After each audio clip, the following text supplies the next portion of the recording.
बारिश की बूंदें भले ही छोटी हो लेकिन उनका लगातार बरसना बड़ी नदियों का बहाव बन जाता है।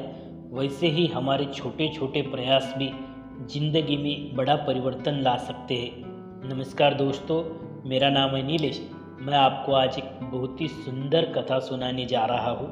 दोस्तों, एक गांव में एक बहुत बड़ा घोड़ों का व्यापारी रहता था। घोड़े बेचना और खरीदना यही उसका काम था। हर घोड़े की नस्ल वो पहचानता, इसीलिए हर रंग के नस्ल के हर रंग के घोड़े उसके पास हमेशा ही रहते थे। लेकिन एक दिन उसकी अचानक हार्ट अटैक से मृत्यु हो गई।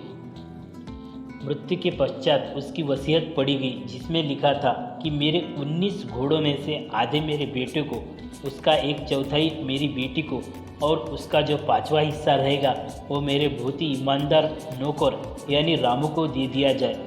सब लोग चक्कर में पड़ गए। यह बंटवारा कैसे हो सकता है? यह तो असंभव है। यह बंटवारा हो ही नहीं सकता।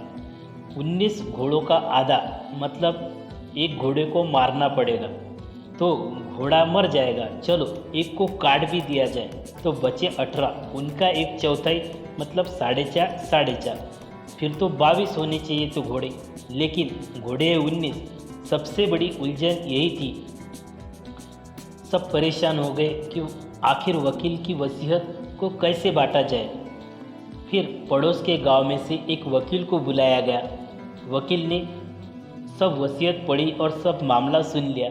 फिर बोला कि यह 19 घोड़ों में मेरा एक अनुमान है कि मेरा एक घोड़ा डाल दिया जाए। सबने पहले सोचा कि वकील बूढ़ा होने के कारण शायद सटिया गया है और इसका दिमाग अब काम नहीं कर रहा है, लेकिन कोई बंटवारा हो ही नहीं रहा था। इसीलिए उन्होंने वकील की सलाह मान ली। 19 और 1 मतलब हो गए 20। 20 का आधा 10 जो बेटे को देना था, 20 का चौथाई मतलब 5 जो बेटी को देना था और 20 का 5वां हिस्सा मतलब 4 घोड़े नौकर यानी ईमानदार रामू को दे दिए गए। 10, 5 और 4 हो गए 19। बच गया एक घोड़ा जो कि अनुमान था, इसलिए वह वकील के साथ ही अनुमान के साथ चला गया। उस वकील को सबने धन्यवाद दिया और उसके कारण ही ये पहेली सुलझ गई।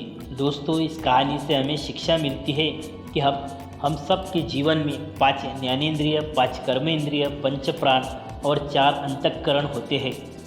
यह कुल 19 होते हैं। यह सारा जीवन इन्हीं में हमारा उलझा रहता है और जब तक उसमें हम अध्यात्म यानी अहंकार छोड़ नहीं देते तब तक सुख, शांति और संतोष की प्राप्ति हमें हो ही नहीं सकती।